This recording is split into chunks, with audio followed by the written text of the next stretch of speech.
Eu nunca saberei o preço dos meus pecados lá na cruz. Bom dia, muito bom dia. Programa Pedra Angular de volta com vocês. Satisfação imensa e maravilhosa poder estar de volta na apresentação deste programa. O Tabernáculo em Pedra Branca tem a honra de adentrar agora na sua casa, no seu lar, no seu trabalho, para transmitir as verdades de Deus reveladas para esta última geração. Nós não estamos aqui para fazer proselitismo, não estamos aqui para sermos melhor do que ninguém. Estamos aqui para pregar a verdade na sua totalidade. A verdade que liberta. Cristo é a verdade que liberta. Conhecereis a verdade, e a verdade vos libertará.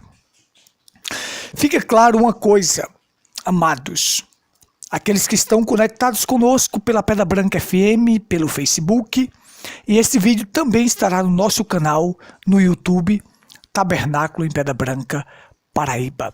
Deixo claro para vocês, nós não somos contra as pessoas, nós somos contra os sistemas que aprisionam as pessoas. As pessoas são boas, as pessoas estão indo para os seus locais de adoração, mas estão indo em vão, porque a própria Bíblia diz, em vão me adoram, ensinando doutrinas que são preceitos de homens. Mas eu entendo que o seguinte, que as pessoas que estão indo para o sistema, elas estão indo bem intencionadas. Elas são pessoas boas. Pensam que estão adorando ao Senhor, mas na verdade é tudo em vão. Fora da palavra você não será bem-sucedido. Você não irá a lugar algum.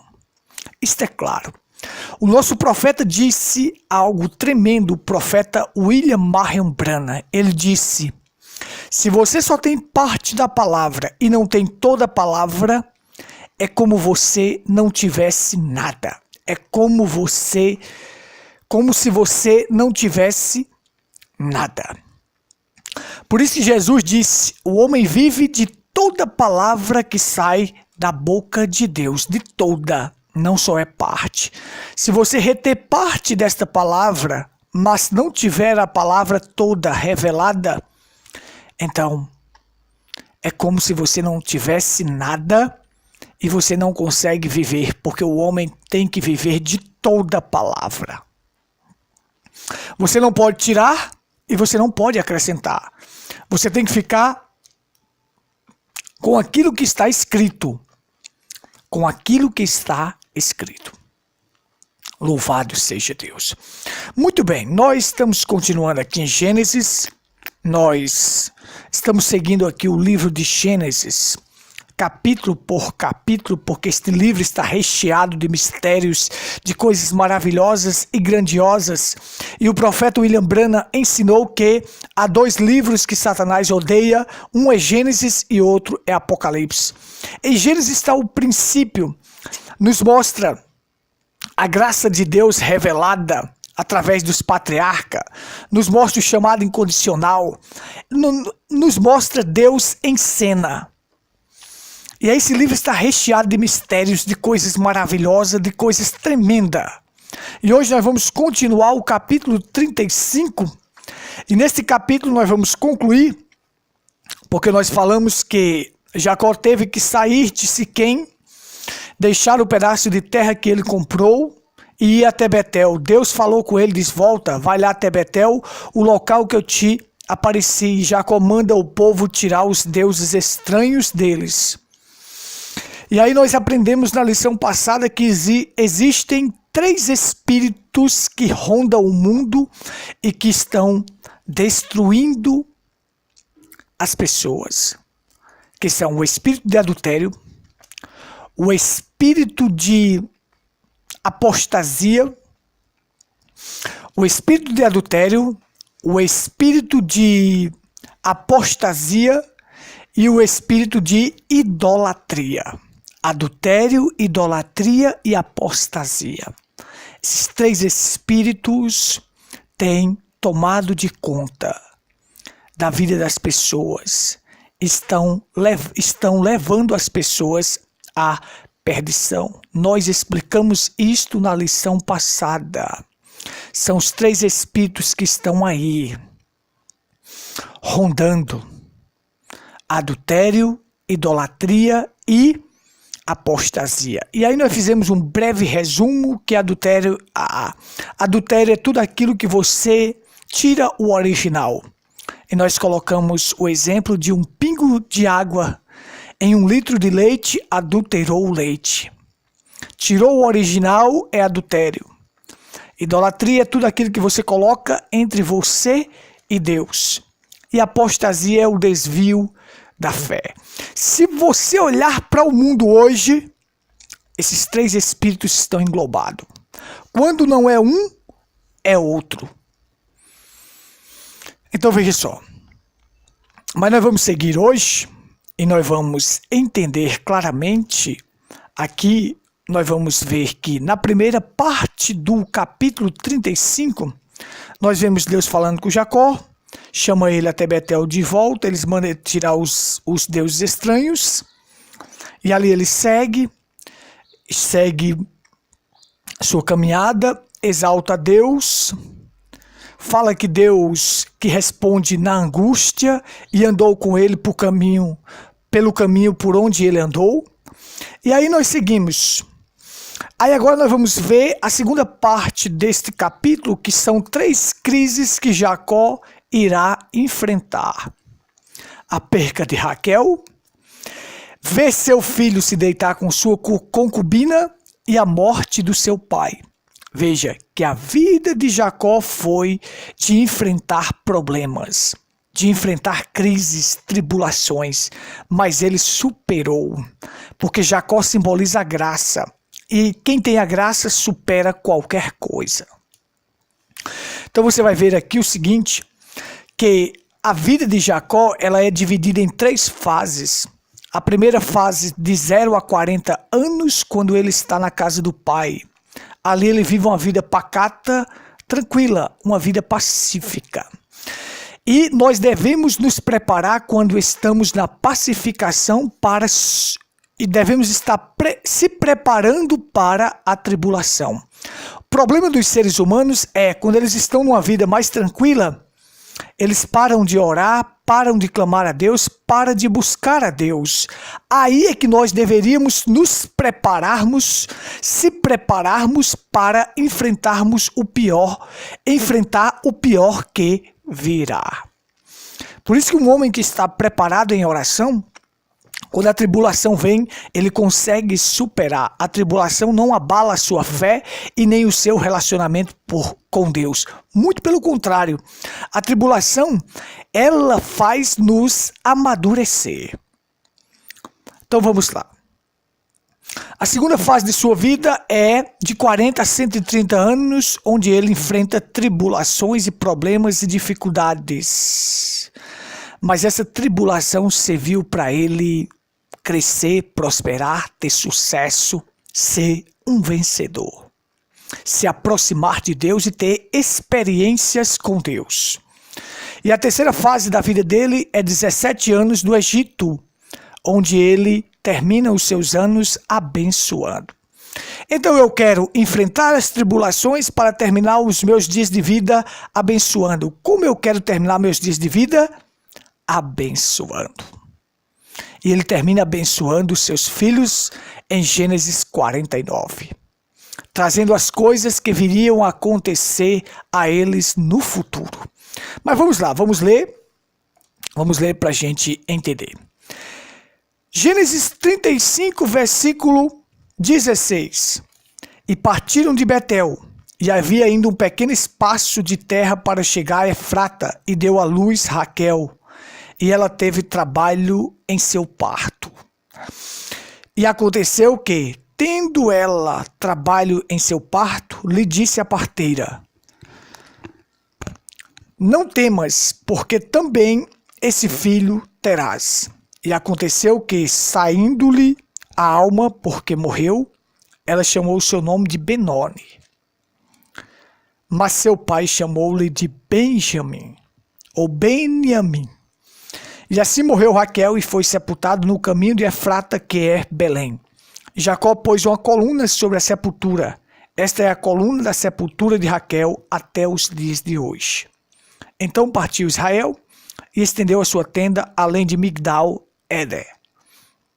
E aconteceu que, habitando Israel naquela terra, foi Ruben e deitou-se com Bila, concubina do seu pai.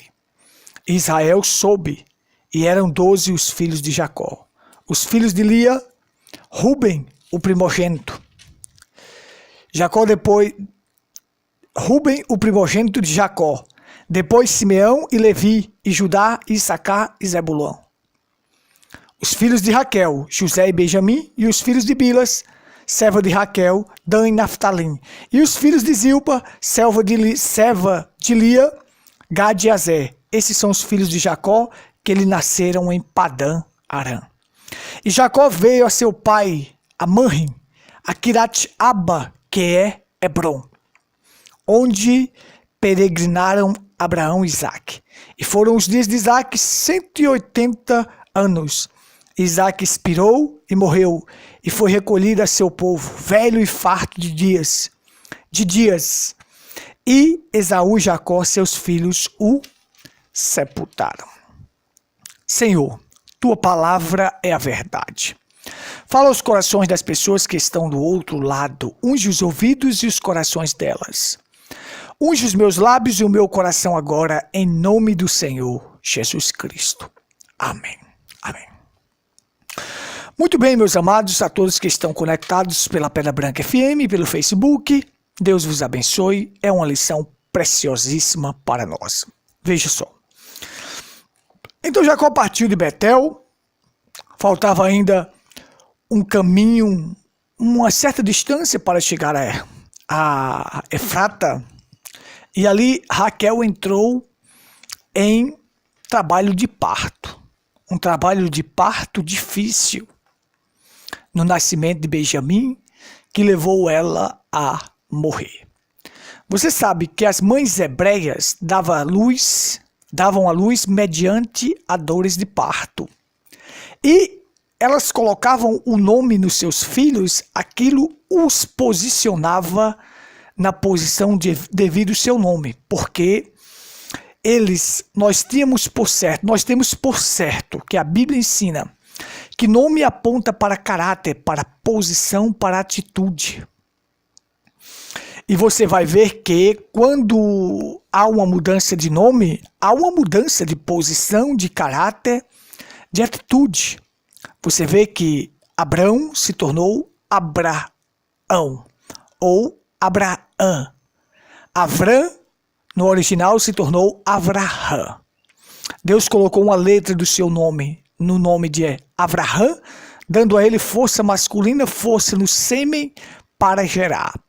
E ali houve uma mudança de posição, de atitude, de propósito. Houve aliança. Foi depois da mudança de nome que Deus fez uma aliança com Abraão, a maior aliança dos judeus que eles tinham com Deus, que era a circuncisão. E hoje a maior aliança para os cristãos é a circuncisão, porque a circuncisão simboliza quem? O Espírito Santo. Isto é a circuncisão. É um corte nas obras carnais de nossa vida. Só o Espírito Santo faz isto. Veja só. Então, com a mudança de nome, com mudança de nome, mudança de caráter, posição, atitude. Aí você tem, quando elas colocavam o nome, aquilo posicionava o menino. Ele andava de acordo com o seu nome. Você vai ver que Jacó teve uma mudança brusca de nome. De Jacó para Israel, e fez ele andar de acordo com o seu nome. E quando ele era Jacó quer dizer suplantador, enganador, ele enganou e foi enganado. Ele andou de acordo com o seu nome. Mas houve a mudança, houve a transformação, e agora ele iria andar de acordo com o seu nome. É isso, carregamos o nome de cristão, então sigamos as pisadas de Cristo e vivamos de acordo com este nome que recebemos. Observe, E aconteceu ali que ela estava dando em trabalho de parto. E aí ela vem e diz, a parteira diz, não temas, terás esse filho. Não temas, também este filho terás. E aconteceu que, saindo-lhe a alma, porque morreu, ela chamou o seu nome de Benoni, mas seu pai chamou-lhe de Benjamim. Agora veja só. Foi um trabalho de parto penoso, difícil para ela. Então, foi algo penoso. Então ela vem e coloca o nome do menino de Benoni. Benoni quer dizer penoso. Mas aí Jacó, com a visão de futuro, se o nome daquele menino fosse Benoni, então ele seria penoso. Ele seria penoso. E aí vem o pai com a visão de futuro que nós devemos ter. Uma visão de futuro. Jacó vem, que agora já era Israel. Ele vem e diz, olha a visão de futuro de Israel, de um homem transformado. Benoni não, Benjamim ou Benjamim. Mas o nome no original é Benjamim, que quer dizer filho da destra. Olha só, se o nome daquele menino permanecesse Benoni, ele seria um menino penoso. Viveria uma vida penosa. Mas aí vem Israel e diz, Benoni não, Benjamim, filho da destra. Este é o filho da destra, da minha destra. Foi penoso o nascimento? Foi para Raquel, mas para Jacó, numa visão de futuro, seria algo, aquele menino seria algo maravilhoso. E observe só, que dessa tribo de Benjamim, veio para nós, hoje eu estou aqui, essa tribo aqui de Benjamim, hoje, eu estou pregando essa palavra original, dependeu desta tribo, observe, dependeu da visão de Israel de futuro, para daqui nascer o maior mensageiro que já houve na terra depois de Cristo, o apóstolo Paulo. E o apóstolo Paulo nos legou a palavra original. Ele era da tribo de Benjamim. Imagina se tivesse ficado como Benoni. Nós jamais teríamos o apóstolo Paulo. Mas numa visão de futuro, Benjamim, o filho da destra. E depois foi chamado de consumidor voraz, ou lobo voraz. Lá em Gênesis 49. Isso é maravilhoso. Observa só. Então daqui veio o apóstolo Paulo, o maior mensageiro que nos legou a palavra original, colocou tudo em ordem. Mas por causa de uma visão de futuro, eu devo olhar minha vida com uma visão de futuro, o que eu espero do futuro. Eu não vou mais puxar o passado para mim, o passado já se foi.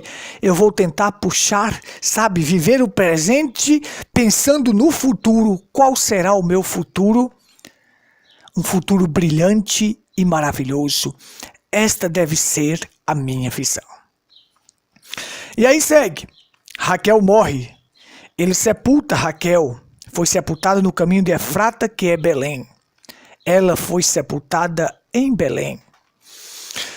Dizem os rabinos judeus que ela foi sepultada ali porque quando os filhos de Israel foram levados para a Babilônia, eles passaram por ali pelo túmulo de Raquel, que naquele túmulo de Raquel, Jacó pôs uma coluna sobre sua sepultura. Esta é a coluna da sepultura de Raquel até os dias de hoje. Então eles passaram e viram ali a sepultura. E aí eles disseram que era como Raquel chorando pelos seus filhos. Ele justamente sepultou ali porque um dia os filhos de Israel iriam passar cativos para a Babilônia e iriam ver a sepultura de Raquel. E eles pensavam, era como se Raquel estivesse chorando pelos seus filhos. E diz que Jacó fez uma coluna ali e cada filho colocou uma pedra. Foi colocando, cada um foi uma pedra e Jacó colocou a pedra final e ali ficou a coluna erigida até os dias de hoje. Então ele foi e partiu Israel e estendeu a sua tenda além de Migdal Eder. E agora ele enfrenta uma crise aqui com a perca de Raquel, mas Jacó com a perca de Raquel, ao olhar Raquel, naquele momento Raquel dizer que era penoso, ele vai e diz, penoso não, é o filho da destra. Sabe, Jacó estava olhando para o futuro, Raquel estava olhando para agora, o momento da agora. E Jacó estava olhando para o posicionamento no futuro, uma vez que o nome posicionava a pessoa no futuro. Visão de futuro. Viva o presente com a visão no futuro melhor. E aí, aconteceu que habitando Israel naquela terra, agora ele vai enfrentar outra crise. Ruben deitou-se com Bila, concubina do seu pai, e Israel soube. Observe. Agora, estava passando por uma crise de ter perdido sua amada Raquel, a mulher que ele amava. Agora vem outra crise. O seu filho deita com a sua concubina, maculando o leito do seu pai. Veja, mas nesse momento Jacó não falou nada, ficou calado, porque depois virá o acerto de contas em Gênesis 49, e nós vamos ver isto, nós vamos estudar isso aí. Aí você tem, Jacó soube, ficou calado. Sabe, às vezes as pessoas cometem pecado e o pecado não recebe a justa retribuição na hora. Aí as pessoas continuam pecando. É o que diz lá, é o que diz a Bíblia em Eclesiastes. O pecado por não receber a justa retribuição na hora, os filhos dos homens continuam a pecar. Continuam a acumular por não receber a justa retribuição na hora. Jacó simboliza a graça, não falou nada. A graça é Cristo, não faz nada. Os homens pecam e não faz nada. Mas um dia virá o acerto de contas. E em Gênesis 49, quando nós chegarmos lá, nós vamos ver porque Ruben perdeu a primogenitura por causa dessa atitude errada. As pessoas vão pecando e não acontece nada. Mas um dia haverá o acerto de contas. Então aqui ele enfrenta mais uma crise. Que crise difícil, mas ele ficou calado. Ele soube, não falou nada. Deixou para o momento certo. E aí a Bíblia fala dos 12 filhos de Jacó. E aí vem, Jacó segue, veio a seu pai Isaque, lá em Quirat Aba, que é Hebron. Lembre-se deste lugar, Hebron. É em Hebron que está a caverna de Macpela. E Hebron muitas vezes tipifica ressurreição. Então veja só, porque ali na caverna de Macpela, em Hebron, é onde estava a promessa da ressurreição. Eles dormiram crendo nesta promessa. E aí ele chega a Hebron, onde peregrinaram Abraão e Isaque. Abraão peregrinou por ali, Isaque peregrinou por ali, Jacó agora estava chegando àquele local. E aí, ele agora enfrenta mais outra crise. Olha que a vida desse homem foi recheada de crises e percas, tribulações, problemas, mas foi o patriarca que mais teve experiências com Deus. Foi o que passou mais tribulação, mas o que teve mais experiências com Deus. A maioria da parte da nossa vida, a maior parte da nossa vida será de tribulação, como foi a vida de Jacó. 90 anos enfrentando problemas e crises. Crises difíceis. Mas vamos lá. E aí Isaque tinha 180 anos. Isaque foi o patriarca que viveu mais. Isaque viveu 180, Abraão viveu 175, aqui diz 180 anos. Isaque, Abraão 175, Jacó 147 e José 110 anos. Observe. O patriarca que viveu mais foi Isaac. Por quê? Porque ele simboliza o amor. O patriarca que sofreu mais foi Jacó. Por quê? Porque Jacó simboliza a graça. E a graça suportou a cruz por nós. A graça que é o Senhor Jesus Cristo. Então aí você tem 180 anos, porque Isaac viveu uma vida pacífica, uma vida sem guerrear. Jacó guerreou por dentro e por fora. Isaac não guerreava. A maior parte da vida de Jacó foi de guerras por dentro. E as pessoas estão enfrentando hoje guerras por dentro, guerras no interior. E nós temos que vencer estas guerras. Isaac viveu 180 anos, uma vida pacífica, uma vida que não saiu de Canaã, só peregrinou por Gerar, viveu em Canaã, se estabeleceu ali na palavra. Quem vive na palavra vive tranquilo, porque a própria palavra diz: aquietai-vos e sabei que eu sou Deus. Então Isaac, por simbolizar o amor, ele foi o que viveu mais, já prefigurando que o amor jamais se acaba. Jacó, simbolizando a graça, foi o que sofreu mais, porque a graça foi sofredora por nós. Cristo padeceu por nós. E aí os dois filhos se reúnem. Isaac expirou e morreu, e foi recolhido a seu pai, velho e farto de dias. E Esaú e Jacó, seus filhos, o sepultaram. Assim como Ismael e Isaac se reuniram para sepultar Abraão, os dois também agora se reuniram para sepultar o seu pai, Isaac. Isaac foi para a sepultura velho e farto de dias. E os seus dois filhos o sepultaram na caverna de Macpela. Macpela, que nós já falamos, onde Abraão e Sara foi sepultado, onde Isaac e Rebeca também foi sepultado, onde Jacó e Leia foram sepultados. E aí eles sepultam na caverna de Macpela porque eles sabiam aquele campo, aquela gruta que Abraão comprou, porque Jó estava sepultado ali, e eles criam na mesma visão, na mesma esperança que Jó tinha, de um dia o Redentor se levantar. Então, eles morreram crendo nesta esperança. A nossa Macpela está em Romanos 6. Sepultados em Cristo, cremos que também com Ele reinaremos. E hoje nós já podemos falar assim: eu sei que o meu Redentor vive e já se levantou sobre a terra. Então, eu morro, fui sepultado em Cristo na esperança da ressurreição.